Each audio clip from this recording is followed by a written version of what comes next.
Hello everyone, please all stand, salute and welcome us back to your ear holes once again, returning this time dressed in armour, ready to do battle against the Covenant and Flood forces across the galaxy. That's right, we're here to finish the fight, talking all... Well, I guess we're just starting the fight. Starting it, yeah. We're talking all things Halo today, Combat Evolved, that is, not 2, 3 or whatever. For newbies, we're your friendly neighbourhood video game book club, and for everyone else, my name is... for the time being, David, and sitting 97 miles across from me is Mr. 117 himself, Mr. Alex Aldridge. How are you doing today, Alex? I am doing well, sir. It is, well, the weather's better. I've been to the gym. Yes. For inexplicably, directly out of the window in which I was on a treadmill, there were two students stretching and doing...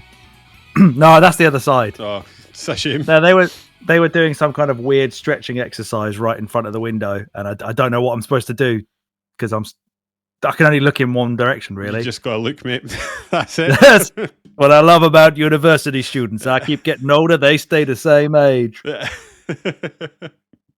But yeah, it's nice to have a nice bit, some sun in May, because at the moment the weather around here, one day it's sunny, the next it's the flood. We had like one Halo joke. One bit of what the hell is this? It's popped up here. Suggested activities. How do I get rid of them? We've suddenly got suggested activities on our video feed, people. I've got rid of it. I don't know how I did it.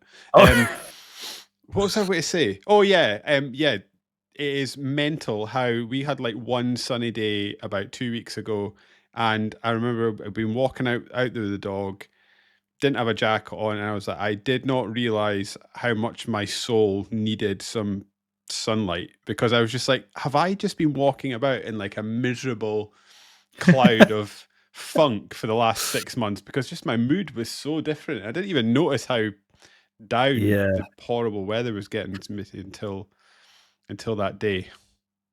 I have to have access to a vehicle with some pop punk on the radio and some aircon in my face, and then a sunny day is glorious. Yes. If I'm sat in my room trying to go to sleep or whatever, then it can go straight in the fucking bin. That's the worst bit, is trying to sleep. Yeah. Trying to sleep, and you open the window and it makes no difference.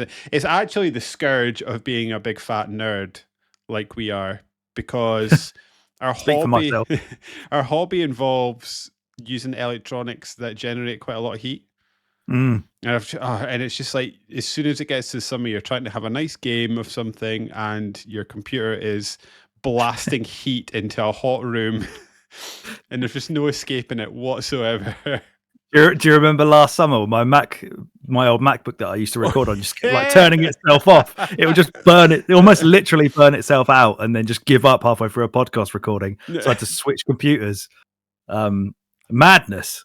I am actually dreading this. I'm dreading the full summer. Like, I can handle this, but there is a part of me that these days, with the way that the atmosphere of the Earth is burning us all, I end up sort of dreading and worrying about. What is the nice day for you down there? What is it just now? Right now, this is such a British thing to talk about. Let's chat. Let's start. I only wanted to talk about the weather to make that joke about the flood. That's the only reason I did it. Apparently, right now it is 11. What? No, that's not right. I've got airplane mode on. You see, to not have any interference on this podcast. Do not disturb. My location, 14 degrees. Oh, yeah. I'd say that like 14, 15, 16 is pretty good. That would be an excellent day up here. Yeah, that would be August 21st up there. Yeah, that's our one day of summer. Yeah. Ugh, I mean, 21st of August. I've got to stop doing that. I guess, like, does Halo get rain? Does the Halo planet get rain? There's no evidence. So they've got trees. So there is life of some sort on the planet. Yeah. I don't think I've ever seen like a rabbit or anything on a Halo that I can think of. I've never seen a bee pollinate. So faking it. There must be rain unless there's like some sort of underground irrigation system. Which there might be, if you've got the technology to essentially build a planet, you can water the plants without needing rain, right?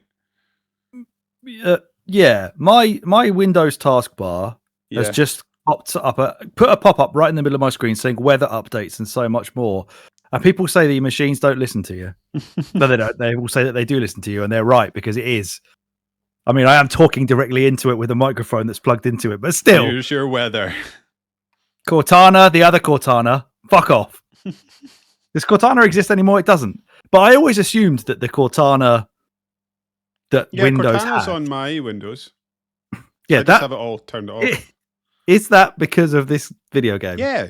This Cortana. Yeah, Yeah, I thought it must absolutely. be. Yeah, gotta be. Which I'm quite into.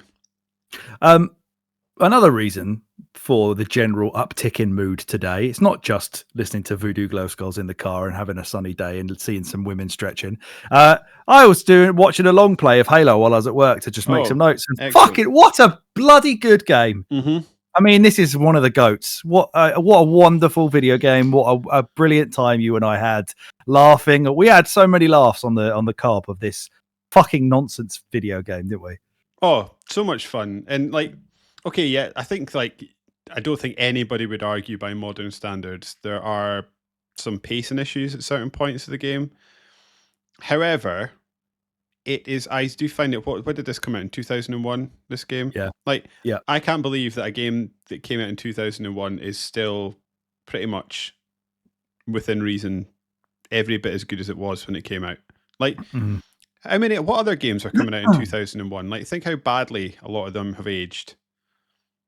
It's a hell of a year, but yes, some of them have not aged anywhere near as well as Halo. I mean, obviously it helps because of the Master Chief Collection. Do you think that, at least from a visual standpoint, do you think that's a testament to how polished and how sort of forward thinking and sort of the quality of the game, or does that say something about how much video games, specifically first-person shooters, have progressed over the years? Because I'm trying to think, the next big thing to happen in the first-person shooter genre would be Call of Duty, Modern Warfare.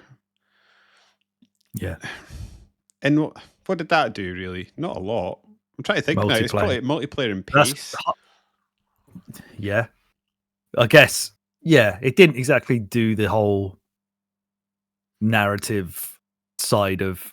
I mean, they did put a narrative that was, quite an immersive narrative into a shooter, but that, Call of Duty 2 did that, and Half-Life 2 did that before them both, and Half-Life 1 did that before them both. So, I think that it really just struck a chord with like a really, really solid campaign. They modernized a war shooter, which hadn't really been done. Maybe people were a bit too afraid to tackle that subject during a lot of the conflict that was going on around 2001. Yeah. But it definitely moved us away from the World War II era after it had become stagnant, and just gave this whole new genre of shooter a real, pioneered it, didn't it? And we went on from there. It did, yeah. So when we were reading, I was sort of reading, doing a bit of research as well for this game, and it seems to be no one seems to be willing to like take the plunge and actually call it, but the general consensus seems to be that it's the one that sort of nailed that dual analog stick first person shooter. So if like GoldenEye is, I certainly wrote that in the notes, didn't I? Okay, this is the first one I can remember playing, because I didn't play, like I said, like I wrote in our notes, Time Splitters 2 was the year after this. I didn't play Time Splitters 1. Oh no, sorry, Time Splitters 1 was the year after this. And I genuinely can't think of, this was a launch title for the Xbox, which I also think it's easy to, it's difficult to overplay the significance of this game. So like, if I may miss some here, so apologies, but quickly off the top of my head, if I say like Doom was the game that revolutionized the first person shooters and just popularized it in the way it was. Quake then took the Doom mechanic, added true 3D sprites, and made the shooting 3-dimensional, i.e. you could like aim up, down, left and right rather than just on a single plane. And then I don't know, then if you splinter off from that, GoldenEye popularized and showed that you could make a good first person shooter on a console. Then to me it's Halo is next by refining the controls. And then the next big one's probably Call of Duty Modern Warfare. And then after that, maybe Titanfall 2, perhaps. would be- Overwatch? I don't know. Overwatch, yeah. Titanfall That's 2, not really a Apex console shooter, though, is it? Legends. Yeah, so it really is like one of the pivotal Doom games 2016. in the Yeah. genre that has come Yeah, out for this hobby that we have. I've just, of a quick Google search, I've just been reminded of the fact that you technically can use 2 analog sticks to play GoldenEye. You just have to fucking hold 2 controllers, one in 2 each hand. controllers. Oh my god, that sounds awful. But awful in a way I want to try it. Some people are saying Alien Resurrection on the PS1, Quake Alright. 2, the Quake 2 port for PS1, because they obviously had the DualShock. Was that backwards compatible or something? I don't really know. Someone else is saying Medal of Honor for PS1. No, not having that. I don't think so either. No, I'm fairly sure I played Medal of Honor recently, and that's not right. In fact, it certainly wasn't right on the Medal of Honor we played for this podcast. Somebody else is saying Alien Resurrection on PS1, so maybe it was that. I know that. Who remembers that? Exactly. From reading that book you lent me, I went through. Luckily, that book's got an index at the back with like words. So I just searched. I went to the index and looked up Halo and Bungie, and then I read every page that had Halo and Bungie on it. Very nicely done. One thing this is Opening the Xbox by Dean Takahashi, Yes. by the way, to the listener. And one thing they did do was they were the sort of pioneers / people that put the finishing touches on the way in which first person aiming happened. So obviously if you use a controller, it's much slower than using a mouse to aim. Yes. And the sort of trick that they've come up with over the years is there's an ever so slight sort of pull that the right stick will do towards who you're targeting at. So if I remember rightly, Overwatch had that setting that you could alter, and I think they called it like ramping. Right. Okay. I think. So where it sort of gets quicker when you get So Halo essentially, it's not auto aim, which was apparently what games tended to use up to this point. GoldenEye definitely did. Doom did. Yeah. This sort of tweaked it to the point that made it sort of modern to what we would recognize today. Nothing about playing Halo feels old, does it? No, like it doesn't feel. Not at all. You pick up and play it, you're like, well, if a shooter came out tomorrow and it felt like Halo does in the hands, I wouldn't say it felt old or clunky or shit. No, and I would even say like because of I'd need a sprint button, but other than that, yeah, like games like Doom 2016, for example, have sort of it's not really caught on, but there has been a sort of renaissance because the one thing you could maybe accuse Halo of feeling dated with is the lack of aim down sights with the sort of main guns. Which we have you've got to click the analog stick in to do it. Yeah, we did play a little bit of Halo, and it's funny. I don't know whether it's just sort of muscle memory, but it's funny how sort of easily you sort of slip back into be able to use aim down sight stuff. But yeah, I would say it's sort of come around again, if that makes sense, because I don't think Doom 2016 had aim down sights, and if it did, you didn't really use it too much. So in a weird way, it's been modern, then got old, and then feels sort of reminiscent of a modern game again, if that makes sense where I was going with that. We've actually covered quite a few games from 2001. Have we? What have we got? Having a look over our draft table from the first one that we ever did. Who picked Halo? Me. Good man. We've done Halo. We've done Metal Gear Solid 2. Good. In the very last podcast. Another quite weird that we agreed that we had for the month of April, we had basically a free month with no gimmicks and no new releases and no anniversaries, and just picked whatever we wanted to each. And I picked Metal Gear 2 and David picked Halo. We both picked games from 2001. Yeah, that's funny. We've also done Max Payne as well. Max Payne is 2001. Another great game. Bang every year. Silent Hill 2, which we will be doing later in the year. Yeah. GTA 3 we'll never do because I have no interest in playing that. Phoenix Wright Ace Attorney we might. I don't either, to be honest. Dead or Alive 3, that's a good game. That's aged well. Shenmue 2, maybe.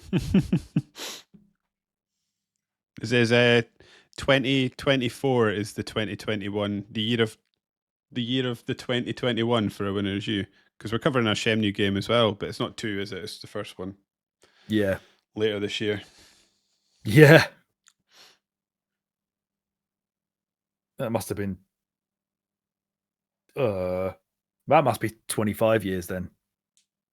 Shenmue, because that'd be 99, won't it? Yeah, So sounds yeah, about that'd right. be why we're doing that. Yeah. What's your Mario box that's over your shoulder? Oh, for fuck's sake. Nintendo sent me an email saying that they'd got loads of Amiibo back in stock, so I bought a couple. Why do I still care about that? They are, to be fair, they are good quality figures. Yeah, I got a Sephiroth one and Luigi because I didn't have Luigi. Okay, I'm into Luigi. Yeah, it's in Cassie's room though because she took it and wants it for herself. But yeah, the Sephiroth one's pretty badass. But yeah, they fucking got me. I knew they would. I couldn't believe that I didn't email know just they were came still in, and I was making like, Amiibos, to be fair. me neither. I'd given up on it. And then Nintendo was suddenly like, yeah, there's loads. And I went on the website and they just had so many at normal prices. And well, that was it. I wonder if Amazon has Amiibo. Maybe that's something I can check after this podcast. No. Collecting Xbox 360 games. It's Stop enough. it. Yeah, It's stop enough. it. Hey, I also told you about when the beautiful human being that is Mr. Tom Thumb gave me the CRT TV that I can Yes. actually play light gun games on, and drove it all the way to my sister's house for me to pick it up. What a nice man. Didn't even want any money for it until I forced him to take the petrol money. Absolute legend. He's a friend for life on this podcast. I don't know if I spoke to you about the fact that I must have done about the fact that I have a PS2 Slim, which video viewers can see like here. And I want to use it through my OSSC on my HD TV because it looks quite nice that way. But I wanted to have a PS2 hooked up to my new TV to play light gun games on. And I wanted to have it standing up. So I bought myself a fat PS2. Good man. From Vinted. And inside it was a disc copy of Simpsons Hit and Run. Amazing. Don't need it, but there we go. Yeah, take it. He's not said anything. I'm not going to tell him. Platinum version, so that's probably why he doesn't care. Yeah, that's the one. That's because at some point these things just become ornaments, and you don't want the platinum ornaments.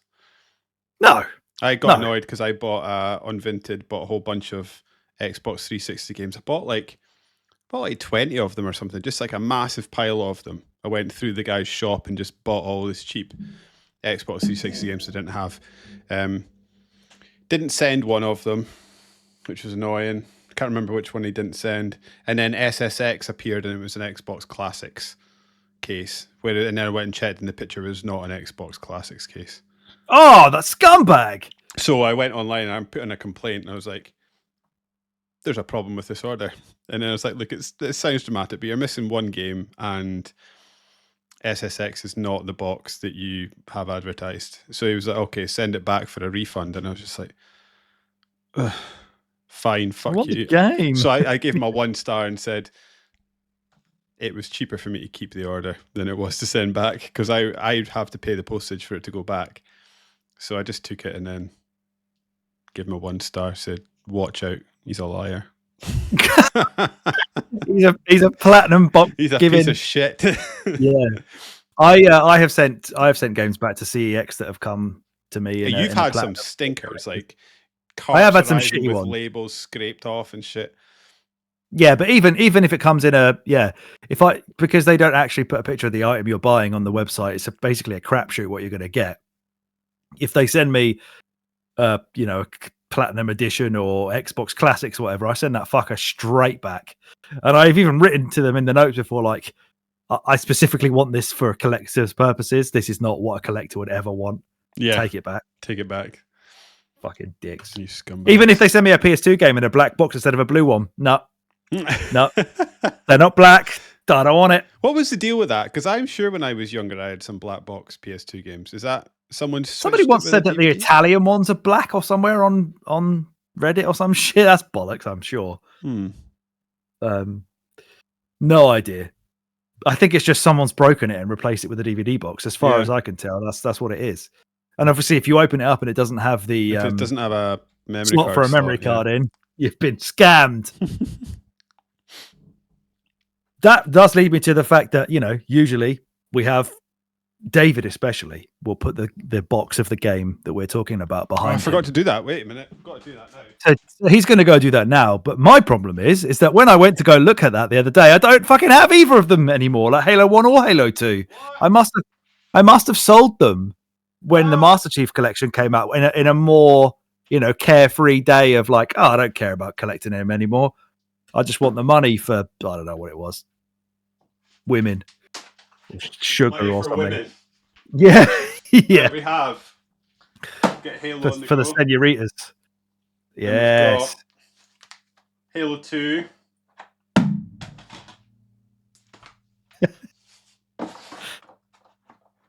This is going to be a problem. You hold that. Halo 3. Get that up there too. I've got that. Halo And 4. 4. Reach. Oh, wow. And ODST. Very nice. I don't think I think I've got hardly any anymore, but just because the Master Chief collection or whatever has so many on there, I think I must have just got rid of all of them. But Yeah, I'm if going you've to got buy Game Halo Pass, 1 and 2 there's- again. Yeah, there's no point. I just have them because, like you say, they sit on a shelf. Yeah.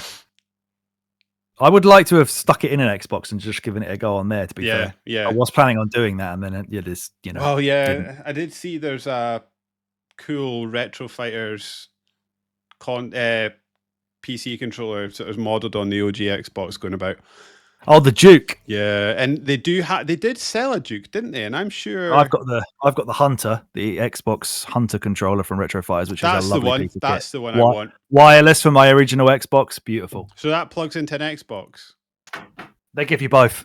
All right, okay. I think you get both things Perfect. I might to get in a I PC think or in your Xbox. I'll add that to my list because I still have, like I said it to you, I think over text today. I just still have a dream of every game that we're playing.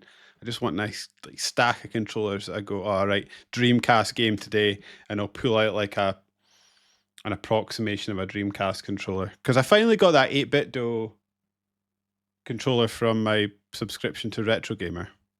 Oh yeah, yeah. So I've got that. Would cover.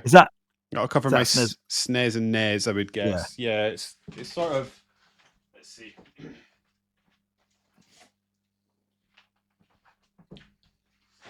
Let's see. Hold it up. So if you want to see people go to the YouTube channel, this one. That's nice. Yeah, so that'll cover that makes me. I can deal with that with SNES and NES because remember I bought that NES controller. It just didn't quite work right, but I think it was a Switch one.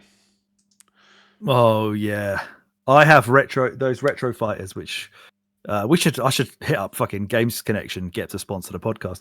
Yeah. I think I have 4 of their controllers. I've got the Dreamcast, PS2. The Dreamcast one annoyed me because it's Xbox just and for a N64. Dreamcast, isn't it? You can't plug that into a PC, as far as I can tell. This is where the whole problem arose. Yes, I've not seen that they do a PC one of those. I don't know why. And the N64 one seems to be discontinued, annoyingly. Yeah, it'll be back. It'll be back. Okay, I'll keep an eye out for they, it.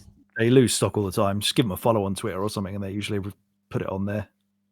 And I've got I've got that GameCube, not GameCube. I've got the Switch GameCube controller. There was a reason for me saying GameCube, and that works on PC. So that's good. Is that an official one? Yeah, it's like a Link special edition one or something. Nice. It's got like Link's little. I got it off Amazon. I remember when we were looking, it was like on special offer. It only cost me like a tenner or something like that. Did you get that to play one of the Zelda games or something? Got it for. What game did I play?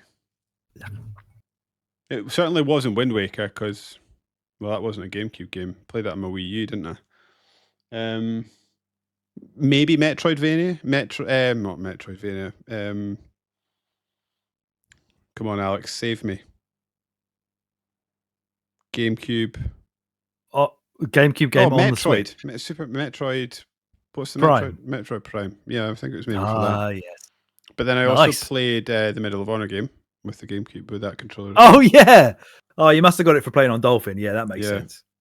You probably played Luigi's Mansion with it as well. Yeah, I did. In fact, that's probably the one because that would be the oldest of the 3 that we've just spouted off in terms of playtime. They've got. I did not know that. If I did know this, I've forgotten. But there's a Luigi's Mansion 2 sort of remaster re-release coming out on Switch this year.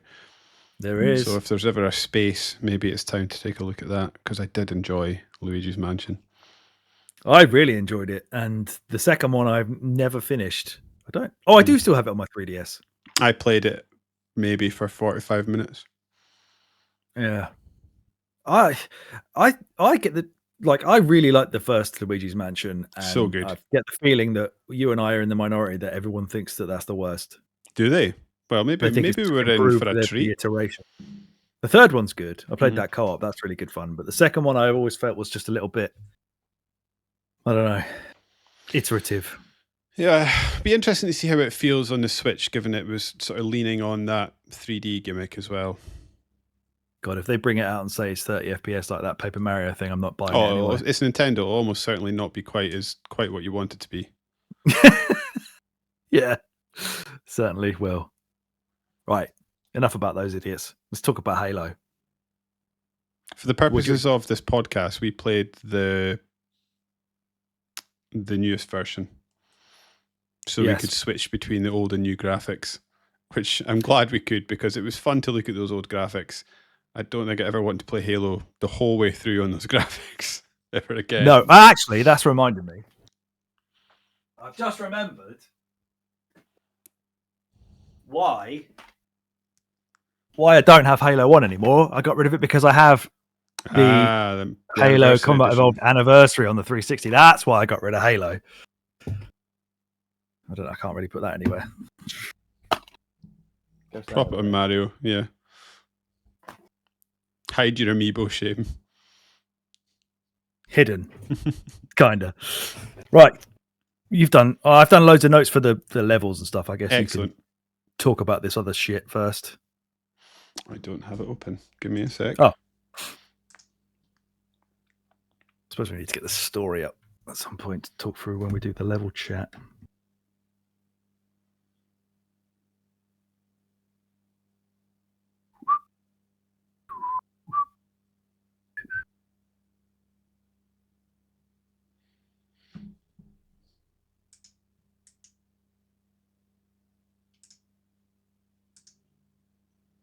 So I went through while I'm opening up this link. I went through and made a list of all the games that Bungie have made over the years. They actually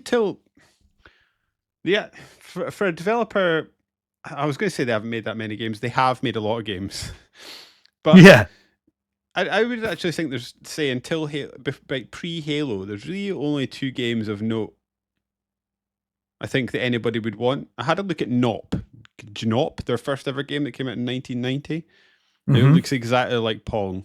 So I assume that was just a sort of Mac version of Pong that they had made. Oh, maybe, yeah. Because obviously up to this, I haven't said this, but up to this point, they were almost exclusively a Mac developer.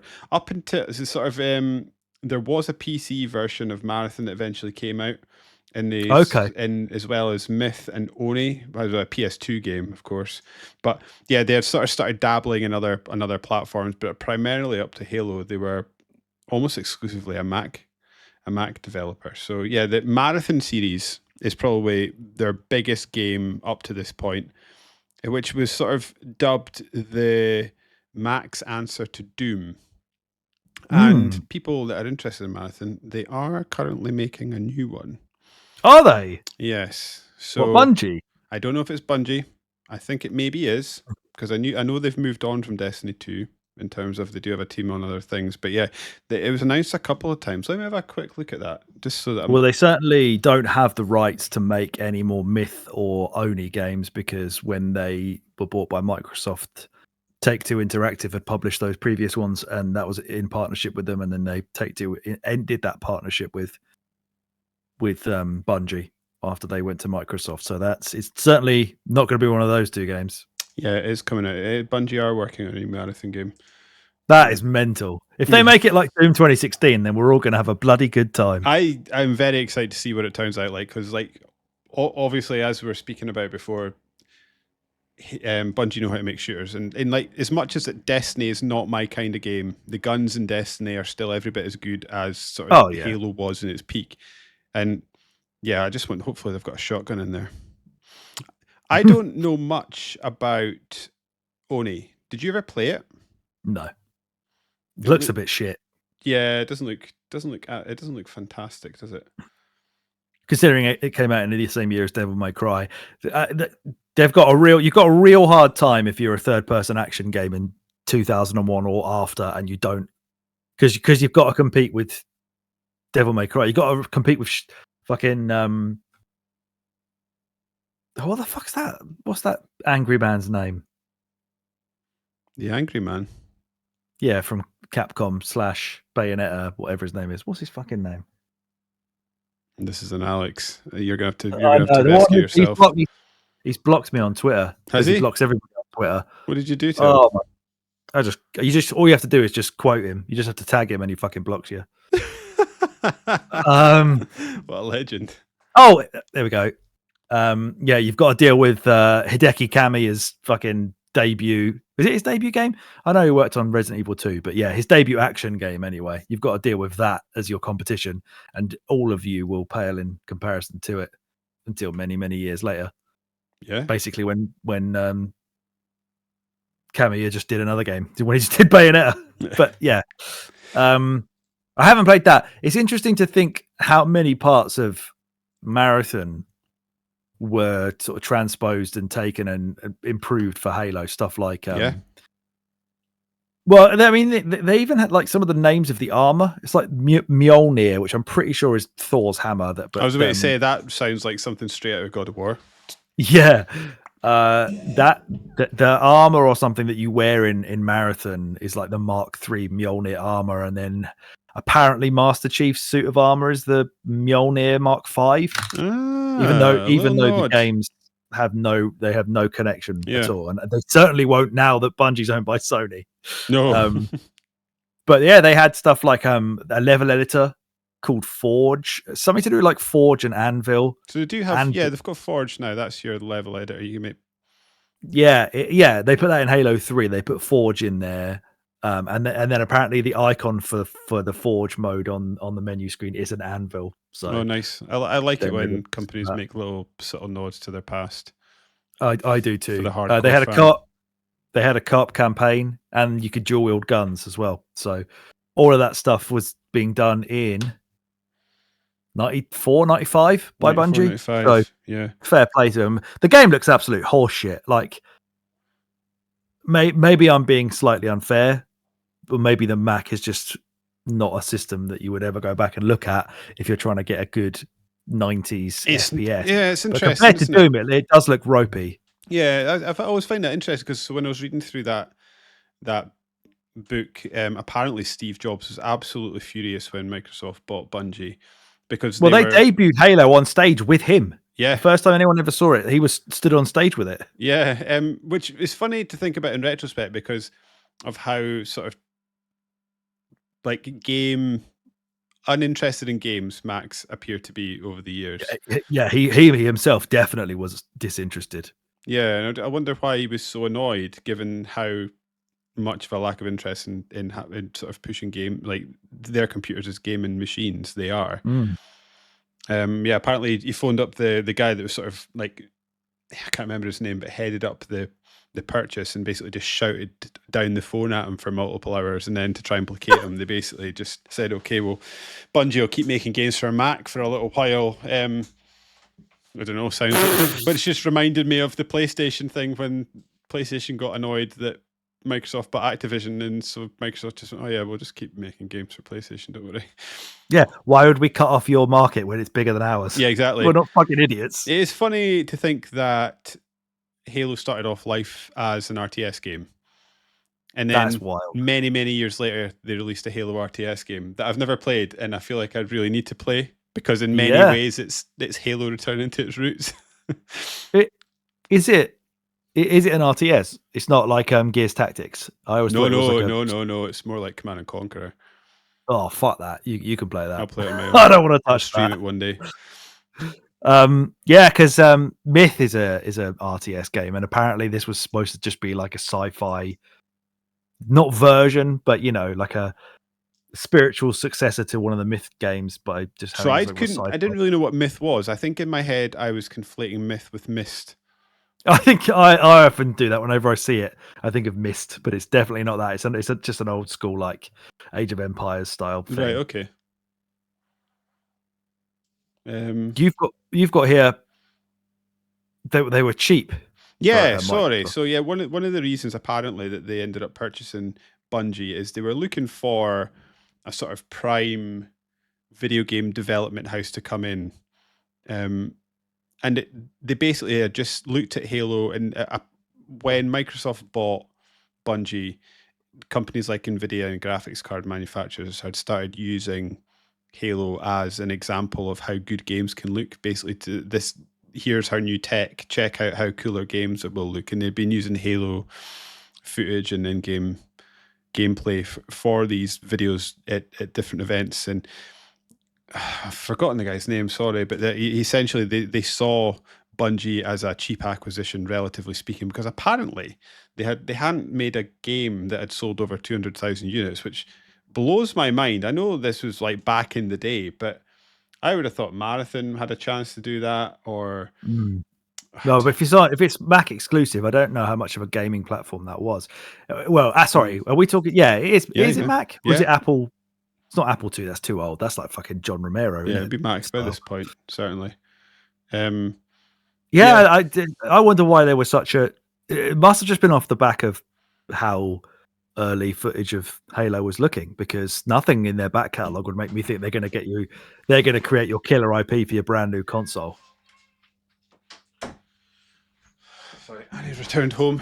Yeah, I agree. They basically saw this game coming and they thought, yeah, we can get what will be like their prime development studio in. They have a game already in the works, and they're cheap to buy, and hopefully they'll make a game that everybody's going to want to play. Which yeah, they did, and they just became one of the biggest game development companies in the world, which is amazing to think. The foresight that they had to go and purchase this company for their new console. Yeah, and they bent over. They basically bent over backwards for them, because Bungie weren't keen to be taken over and have a parent company. So they had the GM of Microsoft at the time, Stuart Mulder. They had like the numbers guys and the whatever dealing with all like the actual purchase prices and running the numbers and stuff. But he basically had to do this like sort of peacekeeping mission to convince everybody at Bungie and persuade them to take it on. He started with the co-founders of the company. So they said that they would let Bungie retain their identity as a creative studio with complete creative freedom. Bungie didn't want to work in like a Microsoft style, like have individual offices. They wanted this like open plan, fully like open office, which they got given inside Microsoft's HQ. They had like a living room simulator they created for them, where they had like sofas and stuff to recreate how the game would be played by consumers in their living rooms. They set all of that up for Bungie as well.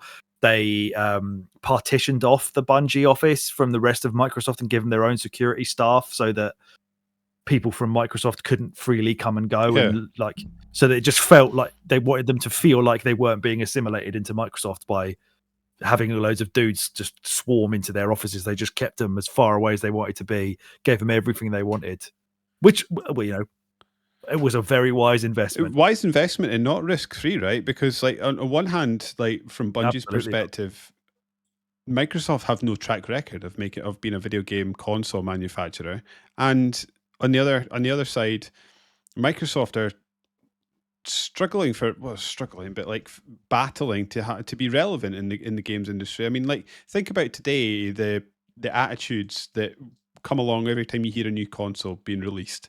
And you're like, yeah, it's not going to do anything, in the sort of dismissiveness as a sort of community the games industry are. That Microsoft absolutely had that problem. This sort of wooden, old, stale, massive software manufacturer that had to sort of no precedent of doing stuff like this, sort of wanted to be a sort of market agitator. And like the reputation Microsoft had coming into this industry could not have been further from the sort of vibe that people look for. I mean, you had Sega Mega Drive with their attitude, it's sort of punky, sort of stick it to the man thing. Like the archetypal man, so to speak, is always, has been for a long time, Microsoft. Yeah, so they were struggling to to sort of win over hearts and minds, and to sort of buy and purchase and put a largely unproven developer at the top of your tree is not without its risks. But It's just they've not changed, right? They're still throwing money at developers to make their games for them right now.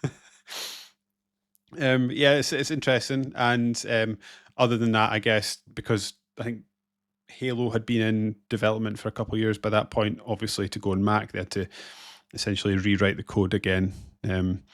Yeah, in a very short time frame. So I guess kudos that it came out as well as I it was did. about to Bug say, free. fucking Bug well free. done. Think about if that had come out today, it would have been shat out, still on fire.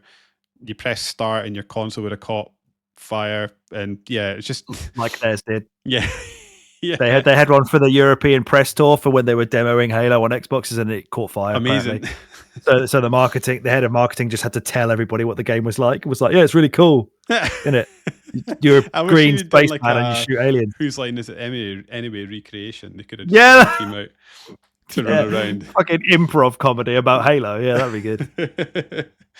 This is maybe better for later on, but the only other thing I'm looking through the notes that sort of we have as well is Jason Jones, one of the Bungie co-founders, describing games. And I just wrote it down because I thought it was interesting, because it sort of just doesn't sound like what you would expect. So he says he didn't want games to be taken seriously. Whatever you call it, turning your brain off and not thinking about the world for a while. Ultimately, it's just a way to have fun. I feel like that, the reason I wrote that down is the video games industry was about to embark on a 15-year quest to be taken seriously and be thought of as, in quotation marks, cinematic. This is the same year that Metal Gear Solid 2 came out, everybody. Yeah.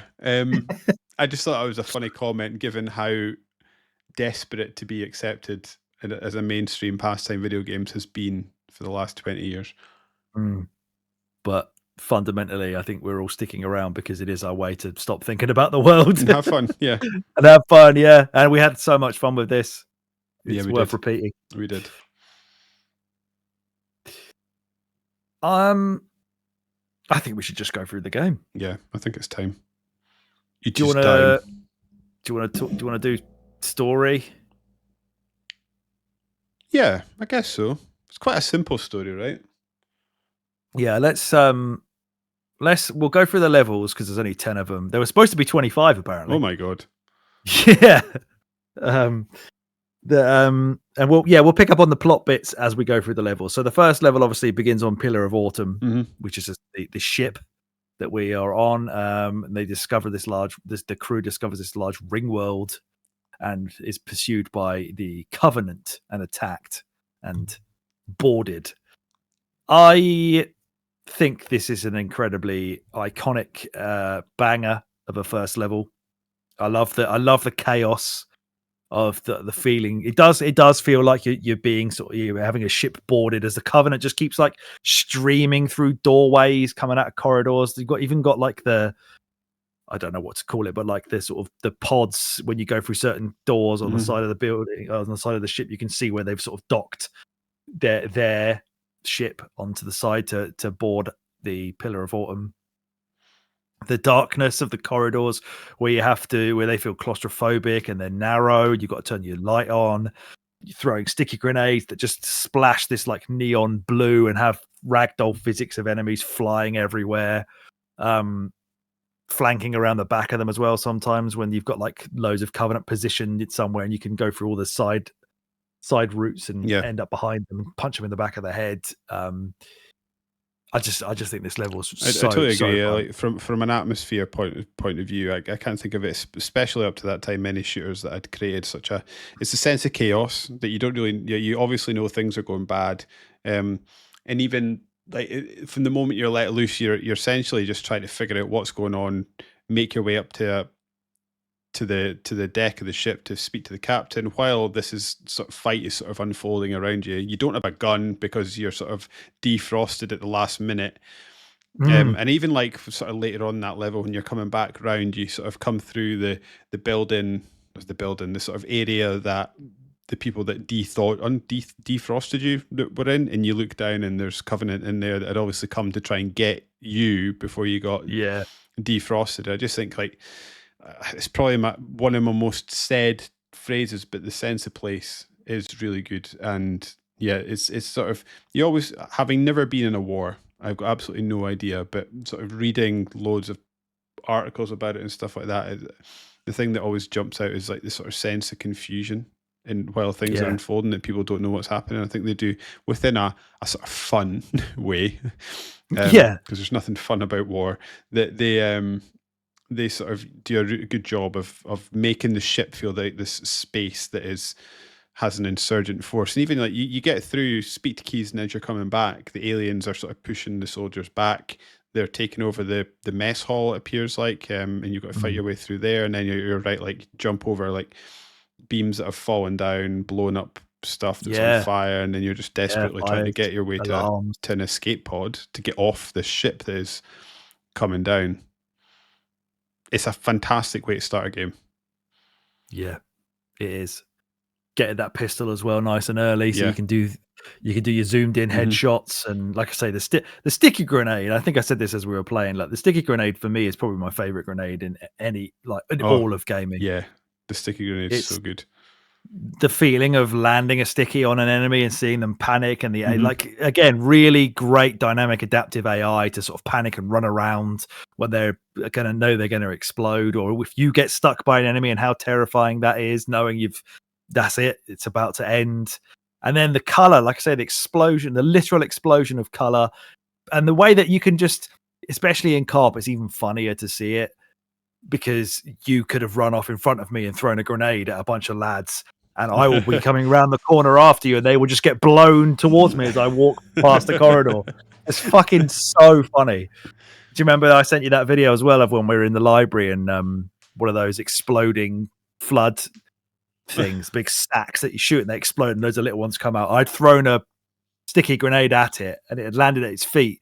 You shot the fat sack exploding dude at the exact right moment for it to then blow up and blow my grenade back in my face and kill me. That's so good. Until I watched that clip back, because I just held down the capture button on my controller, like, what the fuck just happened? I didn't know until I watched it back what had actually happened, but it's perfect. It's so funny. I'll put it up on our Twitter for everybody listening. Yeah, please do. I was actually thinking we should put it on the TikTok as well. How do you think? What's your feelings on how Halo approaches co-op? I.e., the whole game is co-op, but they just sort of ignore the second Spartan and all the cutscenes. Is it as good as it could have been for that era? Do you think there's a way they could have made it better? Or is it just what it is? I think if you've got such a strong vision, which they had from even when it was an RTS and even when it was still going to be on Mac, that the vision for the story was always to be like, you're a super soldier, android, whatever, who is this ultimate badass. I don't know how they would have to fundamentally like rewrite or sort of retcon this second entity into the story through the whole of the campaign. Yeah, but they'd have to fundamentally change what the game is.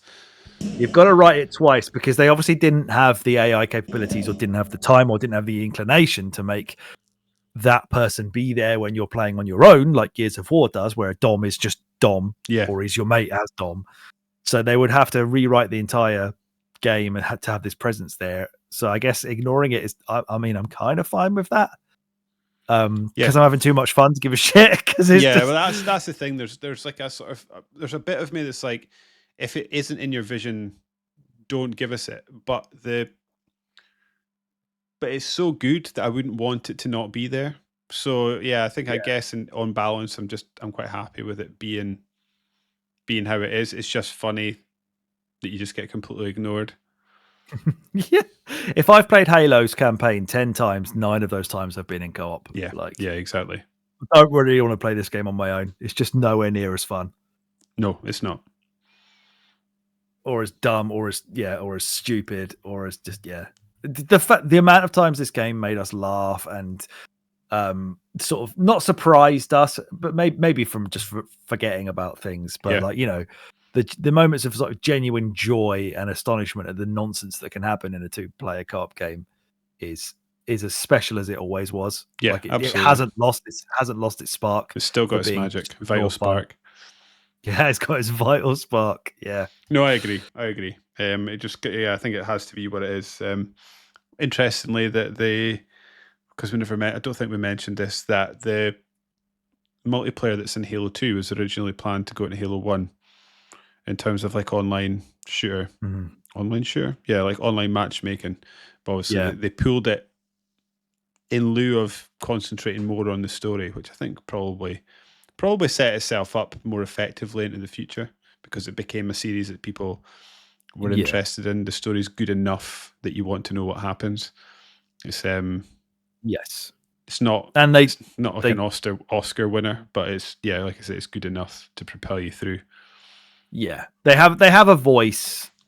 They obviously cleverly used an AI companion that goes literally inside your character's head to talk to you, just to keep things ticking along and give them some reason and meaning to what's going on. Yeah. Not always that easy to pay attention to. Certainly not in co-op. It's not when the chaos is. There's so many times I just missed things that were being said and done because I was too busy trying not to die. It's kind of interesting when we think about like how BioShock did these audio logs that tell the story of different characters or whatever as you're playing. But Halo was doing that like 5-6 years earlier with Cortana just telling you the story as you're playing. And Cortana is such a smart sort of narrative vehicle that I never appreciated at the time until we were sort of speaking about it. Funny that, again, it's another thing that Bungie lent on and went back to again when they made Destiny with good old Dinklage. The old Dinklebot. Cut him right out. Deservedly so. Yeah. My God, what a misstep. What is he doing? Maybe he was. I mean, he obviously was directed to be robotic, but why? Yeah. And how did he read that so wrong? Like, to just like, not try. Pop culture's most famous robots all have personality. Yeah. Johnny so Five, true. The best one. Johnny, where he's alive. Yes. But yeah, all of them, like the Star Wars ones, of which there are numerous, they all have personalities. To sort of just be, anyway. How can R2-D2 beep his way to more personality than a human man saying words? Exactly. He did it. Right, second level, Halo.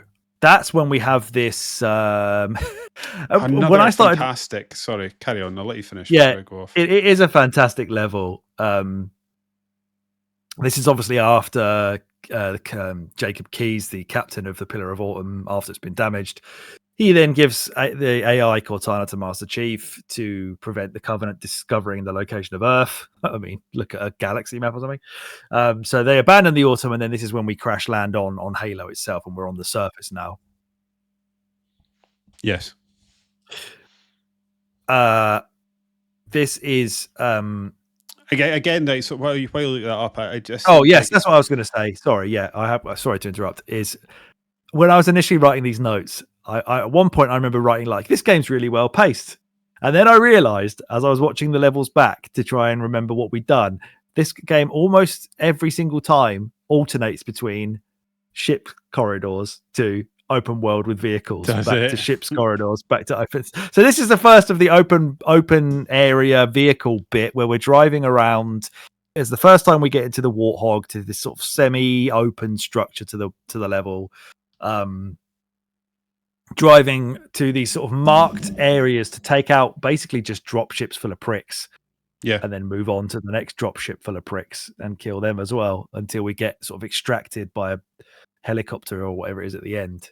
Yeah, I think Infinite probably tried to recapture this for its entire game, maybe didn't. Yeah, I think you're probably right. I'd very much enjoy how sort of we spoke about the chaos in the first level. This sort of continues the chaos, and actually, when you think back about it, it's a nice curve of being on the back foot, chaos, not knowing what's happening, thinking, oh, we're stuffed, and you just ever so slightly as the levels go on, you just become more and more. You sort of get a foothold and become more and more confident in what's going on. So like you land on this. You crash land on the ship on this planet. You've got no idea what's happening. The planet looks weird, and as soon as you land, the Covenant are instantly looking for you, and you've got to sort of scramble your way to a base, sort of create a foothold again, and then you get your car, in which you're then going off trying to help other disparate groups that have also found themselves crash landed on the Halo, Yes. trying to help them. And then the level after that, which we'll get to, you sort of start trying to go into the front foot a little bit. Very much a fan of that. And just sort of keeps the chaos going and then just slowly winds it off until you find that you're on the front foot, taking it to the Covenant. That's an excellent point. Yeah. I didn't really even think about it like the narrative of just why we go into these different structures to go find dudes, because you're just kind of doing it and You're ticking doing it off, because especially because at this point we've all done it so often. You're sort of doing it Yeah. without thinking about it. Yeah, absolutely. I think in terms of necessary evils, so to speak, in the name of fun, the weird way in which the Warthog controls, I love it. Yeah, where its left stick is forward and backwards and right stick is turning left and right, which you don't really get that anymore. Not so much. Not even in Halo, really. Or maybe you do. I can't remember. Can't remember. Yeah. It does work, but it works in enough of a sort of janky way that just makes it really funny, because again, in co-op, if you're on the back of the and in the gunner seat while your mate's driving and fucking it up and smashing off rocks and flying down hills and stuff, it's just brilliant. It's just so fun to be shit in a Warthog. Like there's nothing that's not fun about being a bad Warthog driver. No, even at the end. Well, apart from at the end in the last level where, and we'll probably come to this at some point, we can get to it now, the fucking weird checkpoint warping bollocks, where if you both in your own Warthog, one of you goes too far ahead, it fucking just takes you out of your Warthog and just drops you above the other one. The checkpoint like warping micro machines or something was consistently terrible throughout the whole game. I think that's probably the one sort of major complaint I would have about the game. There's quite often I would just be happily going about my shit, and then I just get zapped to some unknown corridor. Typically facing the wrong way. Typically facing the wrong way. And because all the corridors look the same, you don't actually know if you're going the right way or the wrong way to begin with. Yeah. That was uniformly tell. There was a part, it was awful, that we did. There's I can't a part remember what we were doing. We were just getting warped back and forth, and we basically had to sort of fight our way through it. It's because there was such a clear invisible wall that if you walked over that wall, you would then become the active, player one, so to speak. And because we were so close to each other, and we kept like going back and forward without realizing that we were stepping over this threshold, and it kept zapping us out the vehicles. I mean, that happened too, but there was one when we were in like just a corridor together, and it kept like pulling me in front, and then guy got turn around to find you. Yeah, because it would have me facing the wrong way, so I'd just carry on walking, and then it would zap you. Oh, it was a mess. Yeah. Because it would then put me back to the previous checkpoint, and then you'd go over that. Yeah, it's fucking horrible. And it can be within like meters of each other. You can see the other player, and you're getting pulled to them. It's no need. It's so disconcerting getting pulled like that as well. Yeah, like it takes me like literal seconds to orient myself again, thinking, where am I? What's happened? Yeah, but it's definitely worse when you're in a vehicle because it rips you out of the vehicle for some reason. That was such a shame, because I am such a massive fan of when Halo does the sort of racing in a Warthog bit as a final level. I just love it. And it was such a bummer because I liked the idea of us trying to basically get in our own Warthog and trying to race each other to the end. That just makes it so much more fun. But the game lets you do that sort of half the level, and then it's just like, nah, fuck you. Yeah, and then you're then dropped standing there. So then the other player has to then like reverse and come back and pick you up. And the whole point of the last level is you've got a time limit to get out of there as quickly as possible. You have to go pick up some fucking dude who's just been thrown into the wolves. Very, very strange.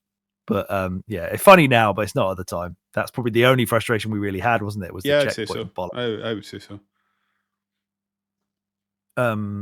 Truth and Reconciliation is level 3. This is the one where, as David just pointed out a minute ago, like Master Chief and his gang of lads start to get the upper hand, or at least mount their own sort of You're sort of guerrilla like a night raid, war. aren't you? It's like a nighttime raid. It's really good.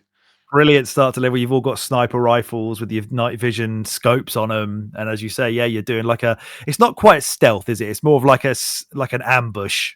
Yeah, like a sneaking ambush that you get on all these lads as you're on your way to get onto this gravity lift and go up into this the Covenant ship, the Truth and Reconciliation. And before we get on there, of course, we have our first interaction with the are they hunters? That's the massive blue lads. Yeah. I'm sure. I one-shot with a pistol, which apparently gets you an achievement. Nice. I'm sure I read this in the Halo manual back in the day. I'll need to check.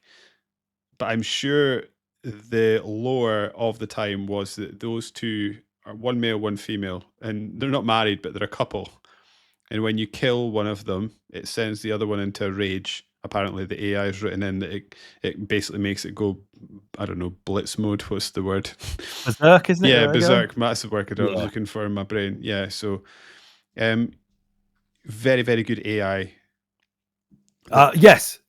Yes, we haven't really said that enough, but the Mm. AI in Halo still fucking rules. It's so cool. Those hunters go from Their being AI is not great. no, they go from being absolutely terrifying to being somewhat of a foregone conclusion. Like once you realize that you can sort of, if you get right up close to them, and you can quite easily sort of just sidestep them and shoot them in the back, they do become very easy. One of them really needs to hang back and start shooting at you while you're trying to avoid it, which I think is one of the sort of when you start to actually struggle with them. Yeah. I think we had a couple of moments where Yeah. There was one one of the where I guys was just trying to shooting fly green through a shit. cave and they kept shooting That's us. what it was. Yes. Yeah. Yeah. Yeah. We played this on heroic, by the way, for any purists out there. 'Cause we're I've done it heroes. on legendary. I don't need to ever fucking do that again. But yeah, we're going on to the Truth and Reconciliation to rescue Keys, who got captured by the Covenant. That's and, right. They do rescue him. And he reveals at this point that they call the ring world Halo, and they think it's some sort of weapon. So this is when we start to move towards assault on the control room, which is not the next level. The next level is silent cartographer, which start this fucking level, man. Oh, actually, before we move on to silent cartographer, the Truth and Reconciliation, once you actually get on that ship, I guess it's kind of it's easy to forget that the color palette of this game, once you get onto the Covenant stuff, all these purples and blues and pinks and greens, like not a lot of games had that at the time. No, like, you didn't get vibrant color stuff in a violent shooting game like this. It was all very much browns and grays and dark greens and the Dooms of the world or whatever.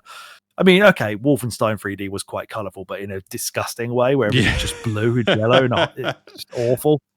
But this has a really awesome, like I say, a really awesome color palette to it, and just a really nice vibe. And then the next level, the silent cartographer, furthers that when you're on a beach, and the level starts with the fucking Halo music, and you're in a helicopter, and you're all like leaning out the back of the ship, just like looking down at the beach and all the chaos that's going on there, getting ready to get involved and jump in a warthog and again start driving around to different locations, infiltrating and get out and drive along.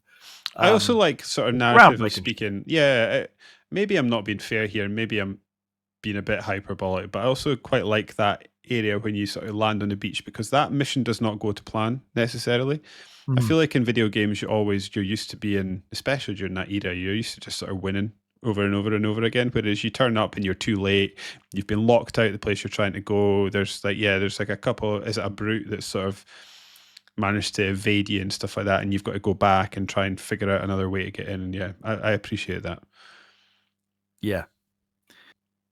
It's just this is just classic Halo gameplay, isn't it? Yeah. Just like I say, getting in a car, driving to the next bit, jump out, cause some shit, get back in the car off to the next part.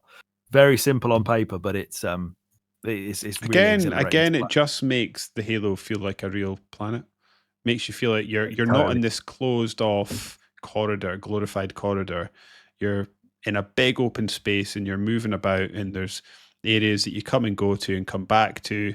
We've spoken about this, and like Resident Evil does so well in making you backtrack to sort of make the area feel like a space that you would operate in. You're not just continually going forward, which is one thing I would accuse of the modern Tomb Raider games. You feel like you're outside, but for all intents and purposes, you're just in one long corridor. And when you see the maps sort of like made themselves out on the screen, and it's just a line. Yeah. This game does a fantastic job of, like I say, making it feel like a proper space that you're operating in. And absolutely, part of the way they do that is by using vehicles and stuff like that, and they continually do it throughout the game. So well done. Yeah. I can't think of too many shooters that really had a lot of vehicle stuff going on in them. No, I mean, GoldenEye has Battlefield, a tank level. Yeah, I assume Um, Battlefield, was that going around in this era? Was that a game that was out? Probably not at this point. I know Call of Duty 1 on the PC has some vehicle levels. A lot of them are more kind of like on rails, Right, sort yeah. of turret stuff. Yeah, I can't really think of too many that will actually allow you to drive a car as well as be a shooter. Like to mix those two things together as No, much you're as right. Halo does. I can't think of that. And then the next level takes that to, even more extremes. This is definitely one of my favorite levels in the game, which is Assault in the Control Room. This is the one where you've got the snowy exterior. Mhm. This is where ghosts start to become Yep. more involved, and you can steal them off of enemies. You can just sort of cut around like a wee pest. And then there's love a Covenant ghost. tanks. I love a ghost. Yeah, me too. And then this is where you see the Covenant tanks think again for possibly the first time. Which I didn't realize you didn't ever get to drive a Covenant tank until Yeah. later Halo games. I didn't realize. What are they called? Wraiths? No. Yeah, it might be a Wraiths. Wraith. Banshee's Halo. their little flying thing. Ghost is their hover car. Wraith. It is a Wraith. You're right. Tank, yeah. Yeah. That I just love. I mean, it's totally ineffective. Like the actual sort of not ergonomic, but like the design of the weapon for a tank is fucking dumb. Like it's really high arcing, really slow moving projectile that's really like bright and vibrant, so you can clearly see it miles in the distance. But the ludicrous accuracy these fuckers have with it, and you can just sort of see it coming. Champions. Yeah. I love the feeling of knowing that it's probably going to hit you on your little ghost that you've just nicked off somebody. And then of course later on in the level we get our own tank and we can start fighting back and start kicking some ass. Absolutely love this level. You do get to fly Banshees later on as well. This is also one of the levels that has those sort of bridges where everything's kind of like you're on a bridge, but you can't see all the way through the bridge because they've got these like, I don't know, like chest height, head high walls that are like sporadically placed along the bridge as you're moving through it. And another great video moment I've got is when that one of the elites later on in the game, I think it's when we're going back over the bridge to get out again, just jumped over one of those walls and twatted you. I got absolutely done in. One shotted you and just right in front of me. It's hilarious. But I love those bridges. There's so much there's just something really tense about like moving from wall to wall on this bridge, and there's always just a bunch of dudes around every corner. I agree. And later on they start adding in other bridges with enemies on the other side, so you're sort of Flooder on there multiple too. Sides. There's floods. Hunters shooting you with their green shit from across the way. Yeah. I get the bit I thought you were going to, but I think this is later on.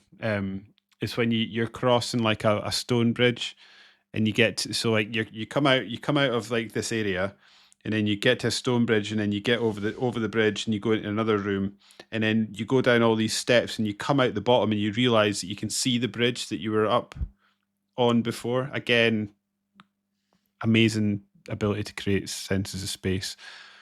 Do you know what I'm talking about? Especially on this level. It's a bit where we kept dying on it because we kept trying to fight and getting in the Banshee before the elites would take off. That was so fruitless. Yeah. Yeah. I even spent some time jumping off the bridge trying to get down below because I knew you would end up down there, but no, we just had to cross the bridge and carry on. Yeah. But you're right, creating the sense of space there, bang on, especially when you're allowed to use a Banshee yourself. There's nothing better than when you get in a Banshee or you see Banshees around and then you've got like the objective marker and it turns into that little weird red like triangle and it's above you, just like off in the distance. Yes. You're like, oh shit, I've got to fly up there, son. Like now shit's getting real. And then it just takes what it's set out for you in the earlier levels of getting in a Warthog and driving from place to place, just ramps that up. Like, now you're going to fucking fly over to one. Yeah. Have fun with that. Just adds and adds and adds, and there's a steady ramp until you're flying around, driving tanks. Yeah. So cool. That's, so this is when we're obviously going to the control room to I guess, stop the Covenant or deal with this weapon halo that they think that they're after. Cortana then she like enters the computer's control system. She enters the computer system of Halo and then discovers something horrific and sends Master Chief to find and stop Keyes from continuing his search for what's that's right. under the ring, this weapon that's underneath there. And unfortunately, that's where we start the level 343 guilty spark, which the majority of it is a cutscene. Not the majority of it, but for a large part. Maybe don't like this level, but I think Guilty Spark's quite a good character. He is like again far better than Dinklage. Whimsically sinister. Let's describe him like that. Yeah, I like that. Yeah, he's Whimister. Yes. Yeah, very arrogant, very sure of his own intelligence, and sort of cheeky with it. And I do think the introduction of the Flood through the helmet cam of that soldier, where you're sort of seeing it after the fact, because you're already in where like the Flood have already just torn apart everybody who's around, and you're seeing how it all went down. Like that's pretty iconic. I just think the Flood is shit. You're not a fan? I think they're effective in that they change the AI behavior in a way that's like quite overwhelming for the whole time. Really, it's this sort of brainless hive mind enemy that is just all about getting close quarters with you, and a lot of melee shit and lots of tiny things. And I love the way that it makes a mess of the radar, where previously you can see red dots for where enemies are. This one's just like someone's just sneezed some jam all over it. Like, it is ludicrous to see the scale of the attack that you're under. I get my patience for them at this stage, 23 years later, is worn. Yeah, I think it probably quite different from you in that I do quite enjoy them, purely because I just think they require such a different approach to how the Covenant do. So like you fight the Covenant for a bit, and then they introduce a completely new enemy that basically you have to unlearn everything that has worked up to this point and do something different. And then when you get towards the latter sort of 20% of the game, they join them together to this just all-out hell that is going on. I think I said this to you before. I say this whenever I get the opportunity, is that I love it when they have two AIs fighting each other and you sort of walk in on it. Good. Gears of War does it. What was that game we played before that did a great job? Because they were having a fight. Oh, Fear. When we walked out and the two people having a fight, I killed one guy and the other guy just turned around and started shooting me after I just saved his life. Yeah. Son of a bitch. The other thing I quite like about them, I like the story that goes with them. Essentially, they're just this sort of scourge across the galaxy that has been held in place, and you unleash them for all intents and purposes. But where I was going with that is, I can't remember if I'm picking it up. I don't think I'm picking up any specific scenes from anything.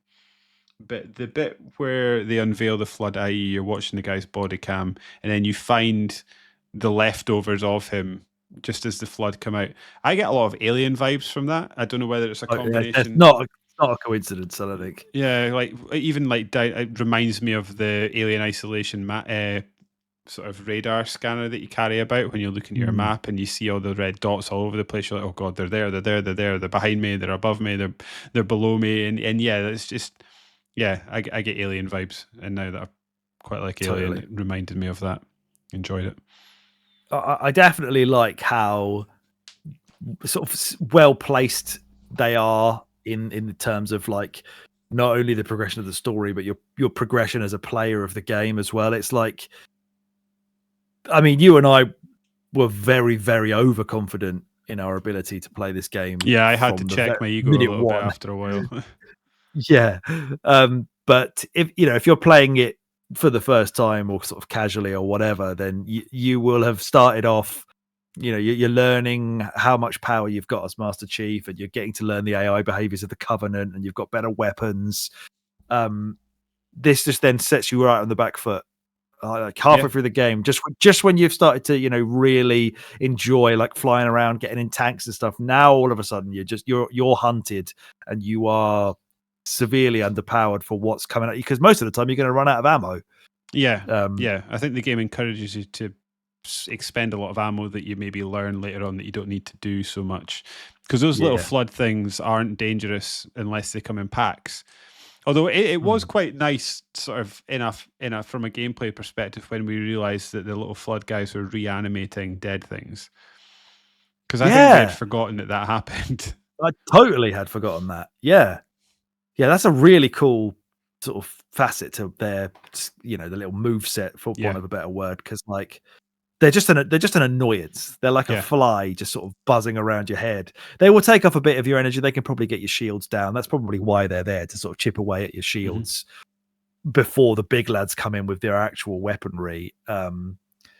But bringing them back to life when you think you've dealt with them, and then sort of almost, I don't know, becoming a new head for them or something. Well, yeah, exactly. Weird. It means that like you kill enemies, and then you move forward, and then all of a sudden there's enemies coming from behind you that you weren't expecting to be there. But it's because the dudes are getting reanimated on you. So like, you might even try and hide in a corner somewhere, and it just doesn't work because things are coming back to life all around you all the time. Yeah. That is never more evident than in the library, which, the infamous level of this game, for me, the absolute nadir of pretty much the whole series, maybe. This is why I have no time for him anymore. Like, it's just relentless. It's long, it's boring, it's frustrating. I'm with you on that. We got lost a few times. Yeah, because you can't take stock of your bearings ever, because it's almost like the old I don't think it is this, but it's kind of like that Left 4 Dead AI director, where if you take too long fucking around, scavenging or whatever, it will just punish you by chucking more enemies at you out of nowhere. It feels like this game punishes you for even just stopping shooting at any point, because every time you turn around, I think I said this to you multiple times when we were playing it, like you'll have moved through loads of parts of the level, and you'll just turn around and there'll just be like a whole gaggle of twats just who've been must have been following you for ages, and now they're all able to be seen on you. As soon as you stop and turn around, they finally catch up. It's just, the areas don't look any different. Like, throughout this, we were pressing the back button on our controllers to flick on the old style graphics, and then back to the new ones to kind of give a comparison. This is incredibly dark in the original graphics. Everything looks the same. It's just like a cool shotgun can only get you so far. It is fun to like explode these dudes when they're jumping at you in the air with a point blank shotgun to the face. And of course, if you run out of shotgun ammo, then you get your mate to hit you in the back of the head so that you respawn. And it's classic. But that's quite difficult on this level, because you're never in a moment where you're out of combat, which is another reason why it's so frustrating. Is once you die, you've got to try and somehow backtrack to get your mate to respawn when the game will allow you to. But there's nowhere that's safe. If you die, you don't know where your recheck pointed, because all the areas look the same. And again, like it's both good and bad. The sort of interlace. So there's bits where you've got to go to different rooms to get to the area above another area that you've been in before. But often the glass will smash, and then you fall down. You're like, well, I don't know where I've fallen down to, because this looks like the same as it always has. Am I here? Am I here? Yeah, it's such an easy way. It's so easy to get lost, and I'd say, I mean, I think Bungie would admit it themselves. It's a weak point in the game. Yeah, the story elements that are like, reveal themselves towards the end of this level, which are cool. They're really cool. The fact that Master Chief gets the activation index for Halo.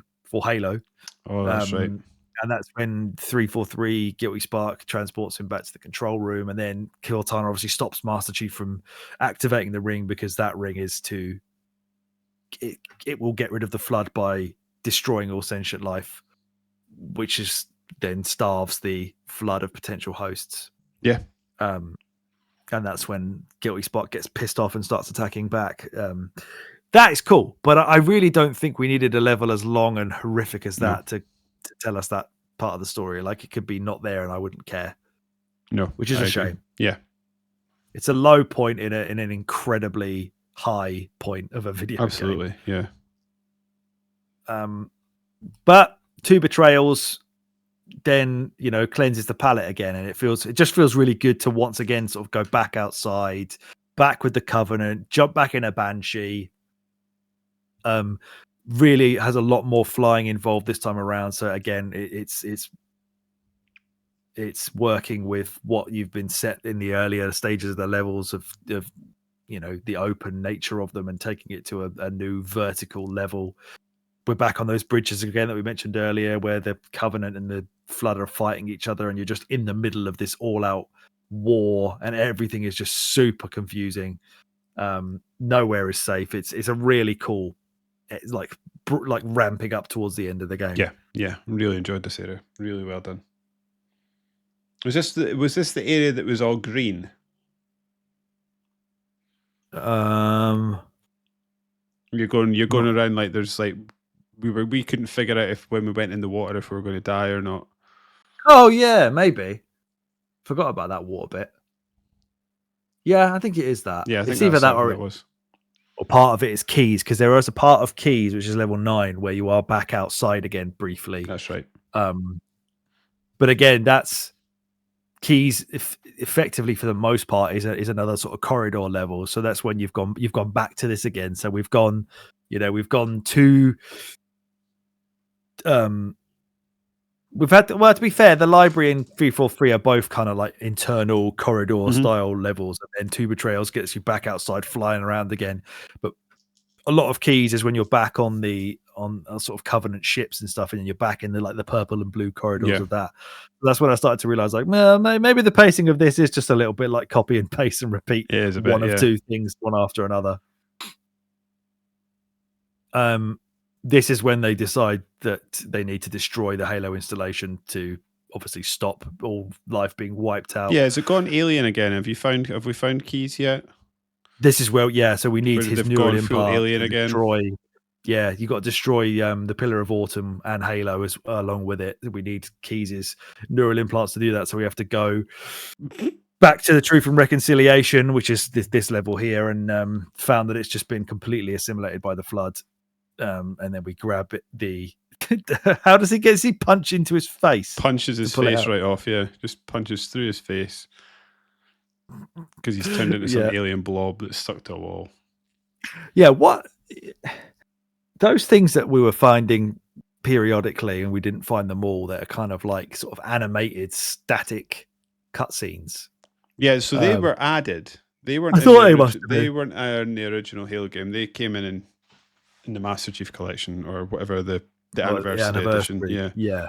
The one for Keys and all that stuff is fucking awesome when he's being like properly indoctrinated into the Flood. It's so well done, and it's a great way to sort of pad out the story and give you a bit more info as to what was happening, and also sort of lay the groundwork as well, because Guilty Spark pops up a few times. In an early, certainly the first one we found, I think he pops up and you're like, what is, because if you didn't know what you were doing or you hadn't played it before, you're like, who's this lad? Whereas if you've played it before, you get the added sort of, there's sort of laying the groundwork for him later on. He is not all he seems to be. No, yes. I guess if you've already played it, you already know that, but yeah, to hint at that earlier on is a really cool idea. So Guilty Spark stops us from using the Autumn's self-destruct mechanism. So they just decide to disable its reactors instead, which is when we have to go start shooting these battery things, I think. Yeah. And we get out of there on the back of a Warthog as we fly out in the final level, the Moor. Which I love. I love that final level. I love all of it. Yeah, being back on the Pillar of Autumn with all the new stuff that's in there, and then driving out. It's fucking epic, man. Yeah, and there's I like like nailing the atmosphere. There's sort of an eeriness to going back to the Pillar of Autumn. Yes. Where you go in, it's all sort of falling apart. There's nothing there, and then it takes a little while before you start encountering enemies, if I remember correctly. Yeah, it is. It's quite empty. Mm-hmm. Yeah, and you get back up to the main bridge, and then that's when you sort of encounter Vital Spark's little minions. They sort of little drones come down in front of you. Yeah, because they're helping you at the start, aren't they? They start destroying the flood for a bit in front of you, and they're quite useful. And then, then they turn on you, and they're a fucking pain in the ass, especially in the library. But yeah, really well done level. Obviously finishes up with the driving section. For the most part, is fantastic. Love these sections. They're just so unlike anything. And to be honest, like, so I don't know. I feel like at the time people didn't like Halo 2 the way it ended, but retrospectively, people seem to now quite like Halo 2. I much prefer the ending when they just do a driving section than when they try and do a traditional boss fight like they do in Halo 2. I don't honestly. I think we're gonna do Halo 2 for this podcast at some point because I Yeah. want to get to 3. I remember thinking 3 is the best. You have to fight I that don't sort remember of. anything about 2. So it really. starts off in Arbiter's, obviously. I can't remember why, but he's obviously disgraced. And he's sort of chucked out, and then that's kind of, and then like sort of the political machinations of that. Like there's a brute that sort of takes Arbiter's place as like the top dog, the top warlord, and then you have to fight him at the end. Oh right, okay. He's run. There's like this sort of circular area with 2 floors, and there's like sort of a lift in the middle that'll put you up and down and stuff like that. And he's running about with a hammer, and you've got to try and stay out his way. Oh right, yeah, it's totally gone. But yeah, I prefer Halo 1 to Halo 2 finishing. The end certainly. 3 does the same sort of thing, doesn't it? I'm pretty sure 3 sure has a vehicle at the end. I'm sure it does. I wanted to go through and try and give figure people it what out. they want. Yeah, exactly. Yes, well, we are going to go through and figure it out. That's for sure. And 4 goes Call of Duty. Halo 4 goes full Call of Duty, like inserts like sprint button and stuff like that. And I think that's the first one where you get like the shields. So you get like different suit types. Oh some yeah, have got shields and some stuff. Turn him into Mario. Yeah. Tanuki Chief. But it's absolutely fantastic game, Halo, and brilliant. Like I say, there are a few games that have aged as well as Halo, and I'd say it's every bit worth your time. There's some games we've played on this that are still good, but you have to sort of take into account the context of its time. I'd say, off the top of my head, that Medal of Honor game we covered was a good game, but certainly shown its age. There was that section in that Medal of Honor one. I don't know why, it just reminded me randomly the other day about it, where you were playing and there's like a spawn point and you could just see Nazis spawning with rocket launchers over and over again, no matter how much you killed them. It'll haunt my dreams forever. That level is so horrible. None of that in Halo. It's still a fantastic game. Visually impressive. One of my favorite things that we spoke about briefly when we were playing the game that I think it's probably not that impressive, but I think it's cool in that because you can switch between the old graphics and the new graphics at will. One, that's impressive, but 2, because they were doing that in the Xbox 360 days on its 312 meg of RAM or whatever it's got. Like, that's amazing. But anyway, that because they do that, they've obviously redesigned. They've gone through the whole game and put new art throughout the whole thing, new texture stuff and stuff like that, and they've managed to redesign it and make it look so different. But obviously, because you can switch, you can't change the dimensions. So if there's a rock somewhere, the rock needs to be there at the same dimensions. Same with pillars and stuff like that. And yeah, I just think it's very intelligently done. And I wish more games did that. Why we don't have more old games coming out with it, especially because I suppose because it takes work and they can't just fart out the same old crap for it and charge again for it. But the amount of remasters that come out, why do they not just give us the old version and the new version and let us switch or choose or just like see it? The only thing I wish you could have done is when you hit a cutscene, you're in whatever game mode you were in. I would like to have been able to switch between while I was watching the cutscenes. Yeah. One of the coolest things my friend Simon ever said was when he had the idea that they should, anytime they bring out like a modern version of something on the Wii U, they should have had the old version running on the gamepad at the same time as you're watching the that'd been good. TV. Would have been fucking awesome. Yeah. And I also told him that I think the new Switch today should be called Super Switch, and blew his mind. They should be Super Switch, yeah. Should be Super Switch. The game should be it's better than the Game Switch. Yeah, Nintendo Game Switch. game rectangle. Super Oh, Switch, yeah. Yeah, that'd be Halo, good. man. I don't think I've got a Halo tattoo on this gaming arm, and I'm actually quite ashamed about that. Yeah, you're gonna have to go and get one. It's not acceptable. Just get 'Cause Master it's Chief's so helmet important. on your head. Yeah, just all around it. Yeah. Yeah, just put like a fucking heads-up display on my eyeballs. Oh, I had an absolute blast. I had a blast, and I'm looking forward to continuing to play that Yeah. in Halo 2, and then in Halo 3, and then we'll see how we feel after that. But And yeah, then Reach. and then Reach. Definitely. ODST is the one I really want to get going with. That's 'cause got an it's- anniversary this year, so we need to hurry up, Yeah, mate. it's such a different vibe because you go from being like this all-powerful super soldier to just being an ODST trooper. So, like we were talking about those hunters, they are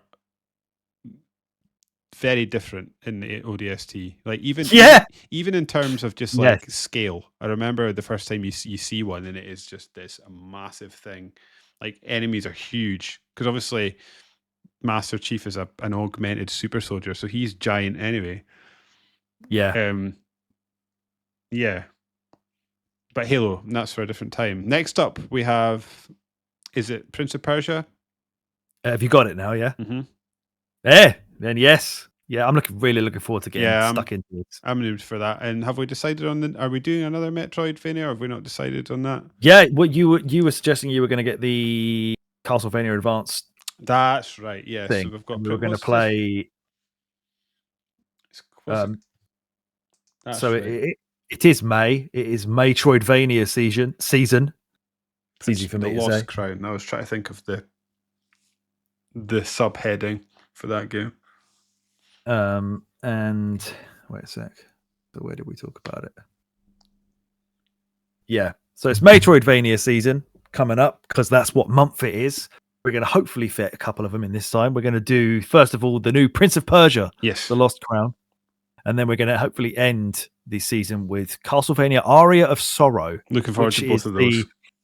The third Game Boy Advance Castlevania game, but the first one where Koji Igarashi came back to lend them a hand and sort of take the reins on it. The first two were not under his watchful eye after he did Symphony of the Night. So this is the kind of like spiritual sequel to Symphony of the Night. The first one he did since that game. And it's very, very, very good. There is good timing, I'm sure, in one of the more recent. Yeah, it'd be the GBA. Be the GBA one for sure. Yeah, I'm sure they have. Let me double check before I start spouting nonsense. I'm sure I sat and read it in this magazine. When it comes to the GBA section, which we're on now, the making of nope. Where is it? I'm sure I've read it somewhere. Oh, here it is. The Ultimate Guide to Castlevania 2. Belmont's Revenge. Oh, God. Jesus Christ. Yeah, no thank you. And then it goes on. So it talks about that one. Because apparently this is the one that people don't like. Is that right? Yes, it is. Yeah, that's right. Yeah, they sort of start talking about how they then tried to build upon that in the next Castlevania games that came out subsequently. If I'm remembering correctly, one of the issues was the pace of the game, so it felt really slow. Is that right? Whereas, I think so. I've never really given I'll need to reread this anyway. You don't need me to tell you. But anyway, Retro Gamer, it's not the most recent issue because they've just done a Metroid one, which is fucking right. They have absolutely buzzing for that. Yeah. So yeah, you can look forward to Prince of Persia: The Lost Crown coming up next, and then after that, Castlevania Aria of Sorrow. Did I get that right? Yeah. Which I suppose brings us to the end of another Winner Is You podcast. If you liked what you heard, and even if you didn't, why not give our numbers a bump by subscribing to our podcast on your podcast feed of choice, or if you prefer to consume your podcast in a visual format, you can head on over to YouTube and search for a Winner Is You podcast, and you can see the back of Alex's class t-shirt. Where you can subscribe to our YouTube channel. If the podcast isn't enough for you, you can also follow us on our website, formerly known as Twitter. handle is @winnerisyoupod, and you can even email us to tell us how wrong we are about our video game opinions by to winnerisyoupod@gmail.com. Alex and I also have not Twitter. My one is not that. I've just changed mine. I decided to make just one where I could just speak about games because my Twitter was becoming a toxic hellhole. Turns out when you just follow games accounts, it continues to be a toxic hellhole. But yeah, if you want to see me chat, but basically it was that toxic hellhole, and I was finding that I was chatting about rugby 1 minute, video games another minute, the gym another minute, and then the odd bit of politics, and I was just like, people aren't interested in this, so I've made a games only one, so hopefully that's a bit more palatable. So @SuperSmiley25, because it was, and I've done this before, and then I decided to just go back. I made @SuperSmiley, and it's now telling me that account's taken and I can't have it. But when I go on and search for that name that was mine, it says it doesn't exist. So I may change it. I may not. And anyway, @SuperThrillix, is that right for your one, Alex? Yeah. I followed you back. I didn't even notice the follow there. Sneaky, I just snuck in the back door. Most of my pals don't want to hear it. Yeah. Yeah. So I'm the one who wants this one because I don't want to hear about rugby because I have no idea what's going on. Yeah, exactly. So this is the one you need to follow. Which your profile picture's got me in it. Yeah. You legend. Yeah, and thanks for the Cassie. Yeah, well, I thought it's up to her. It's not fair. She's only little, so she got an emoji face. That's proper KDB style. I like it. Yeah. Yeah, I did actually feel bad though. I made this new Twitter account, and then instantly the Helldivers news dropped, and I basically looked back and I was just like, I've just been moaning for 2 days. So I was like, no, I need to be a bit more positive. So I was like, I better knock that on the head. Alex, other than my Twitter, have you got any housekeeping on the go? Sega Force Mega should be done soon. So buy that. Go to Retro Fusion Books. Look for issue 3. David and I worked on that very hard. Article that you've written. Have you written a couple? I'd say I wrote 3 in the end, and a couple of bits on the top 10. I did enjoy playing Vampire Knight, even though it's not as good as House of the Dead, which is what it's basically copying. Even though it's Sega, so they can copy it. I guess I enjoyed the Yakuza collector's edition stuff. Not collector's edition, like collector's Bible. So that was fun to. So I've seen the pictures of that, right? That's got the shot glasses the whiskey glasses that I wish I had. Yes, that indeed has that. Yeah, that was fun. It was also, not fun to know that I'll never own any of them because they're too expensive. It's nice to talk about Yakuza in anything. We haven't done a pod about it. I haven't written any articles about it. This was a toe in the water for me. A little dipped toe. Yeah. And on that bombshell, And on that bombshell, I've been David. He has been Alex, and we have been a Winner's You, and I'm out. Keep gaming. I was like, because I hadn't got through this magazine, right?